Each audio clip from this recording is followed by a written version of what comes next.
جب حضور غریب نواز ہندوستان تشریف لائے تو حالات ایسے تھے، آپ کو حکم ہوا، بشارت ہوئی کہ ہندوستان جاؤ، جا کے دین کی تبلیغ کرو، ہر طرف شرک ہے، کفر ہے، اور وہاں جا کر اعلی کلمت الحق کہنا، توحید کی دعوت دینا، دین کی دعوت دینا۔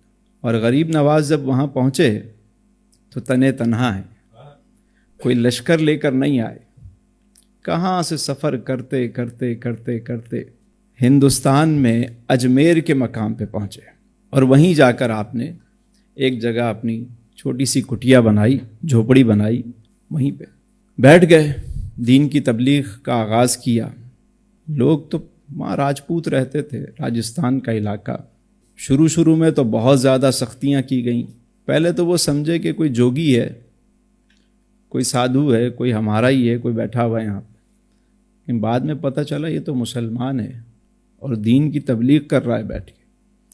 تو آپ کے خلاف محاذ کھلنا شروع ہو گئے۔ ایک تالاب تھا، انا ساگر کہتے تھے اسے، اس کے قریب ہی آپ نے ایک جھوپڑی بنائی ہوئی تھی، وہیں بیٹھے ہوئے تھے، لوگوں کو اللہ کی طرف بلاتے اور فرماتے کہ خدا وحدہ لا شریک ہے، وہی عبادت کے لائق ہے، اسی کی عبادت کی جائے، جھوٹے معبودوں کو چھوڑو، رب سے ناطہ جوڑو اپنا۔ یہ بات انہیں کسی طور پہ بھی، کیسے وہ اپنے باپ دادا کے دین کو چھوڑ دیتے۔ بات پھیلتے پھیلتے بادشاہ تک پہنچی، پرتھوی راج کی حکومت ہے۔ انہوں نے کہا کہ اس کو یہاں سے بھگائیں، قتل کریں۔ تو کسی نے کہا کہ اتنا کچھ کرنے کی ضرورت نہیں ہے، دانا پانی بند کر دیں، یہ انا ساگر سے پانی لیتے ہیں، یہیں بیٹھتے ہیں، پانی بند کر دو تو خود ہی یہاں سے چلے جائیں گے۔ تو 2-4 خدام ہو گئے، کچھ لوگوں نے اسلام قبول کر لیا، وہ آپ کی خدمت میں رہنے لگے۔ تو آپ نے ایک دن اپنے خادم سے کہا کہ جاؤ ذرا یہ لوٹا پانی کا بھر کے لاؤ انا ساگر سے۔ کوزہ لے کر گیا وہ، تو آگے سپاہی کھڑے ہوئے تھے۔ انہوں نے کہا کہ ہم تالاب سے تمہیں کوئی پانی لینے نہیں دیں گے، جب تم ہاتھ لگاتے ہو تو ہمارا تالاب ناپاک ہو جاتا ہے، بھاگ جاؤ یہاں سے۔ اس نے آ کے حضور غریب نواز کو بتایا کہ وہاں تو پہرا لگا ہوا ہے، آپ بھی حسنی حسینی سید تھے، پہرے تو لگتے رہتے ہیں سیدوں پہ، کوئی نئی بات تو تھی نہیں۔ آپ نے فرمایا کہ جاؤ، اچھا ان سے یہ کہو کہ اگر ہمیں پانی ہمارے ہاتھ سے نہیں لینے دیتے، نہ دو، کم از کم ایک مرتبہ یہ کوزہ تو بھر کے دے دو ہمیں اپنے ہاتھ سے۔ انہوں نے کہا چلیں یار، ایک کوزہ دے دیتے ہیں، کیا فرق پڑتا ہے اس سے۔ جیسے ہی وہ کوزہ بھرا گیا، سارے کا سارا انا ساگر اس کوزے میں آ گیا، سارے کا سارا۔ نیچے ریت نظر آنے لگی، خشک ہو گیا تالاب۔ وہ جھیل تھی، بڑی جھیل، تقریباً 13 کلومیٹر طویل، خشک ہو گئی۔ تو شور مچ گیا کہ یہ ہوا کیا، یہ کیسے ہوا؟ بھائی کیسے؟ بعض لوگ ابھی بھی بزرگوں سے عقیدت نہیں رکھتے، وہ اکثر یہ بات سوچتے ہیں کہ بھائی یہ کیسے ہو گیا۔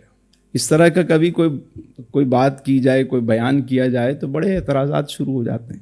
میں تو یہ سمجھتا ہوں کہ میرے غریب نواز اپنی ذات کے لیے وہاں نہیں گئے تھے، وہ تو اللہ کے لیے گئے تھے، اللہ کے دین کے لیے گئے تھے۔ اور یہ کیسے ہو سکتا ہے کہ جو اللہ کے لیے جائے، اپنا وطن چھوڑا، اپنے لوگوں کو چھوڑا، ہر چیز چھوڑ کے فقط اللہ کے لیے سفر کرتے ہوئے تبلیغ دین کے لیے جو شخص وہاں پہنچا ہو، تو اللہ نے ان کی مدد فرمائی۔ بھئی یہ کوزے میں انا ساگر کا آنا، وہ جو ایک محاورہ ہمارے یہاں ہے کہ دریا کو کوزے میں بند کر دینا، یہ محاورہ بنا ہی یہیں سے۔ تو کیسے بند کیا؟ بھائی اللہ نے کیا، وہ اللہ والے تھے، اللہ سے دعا کی، کام ہو گئے۔ یہ تو اللہ تعالیٰ اپنے پیاروں کی مدد فرماتا ہے۔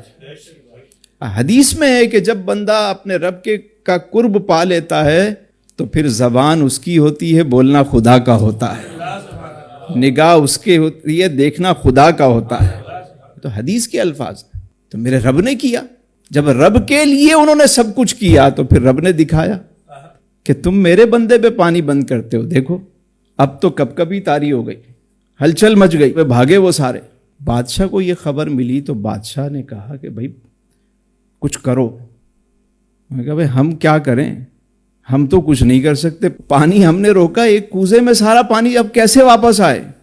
تو کسی نے کہا اسی فقیر سے کہو وہی کچھ کرے گا. جب آئے معافی تلافی کی تو آپ نے فرمایا کہ اچھا اس کوزے کو لو اور دوبارہ جو ہے وہ تالاب میں ڈال دو. جیسے ہی دوبارہ تالاب میں ڈالا گیا وہ جھیل واپس بھر گئی اپنے پانی سے.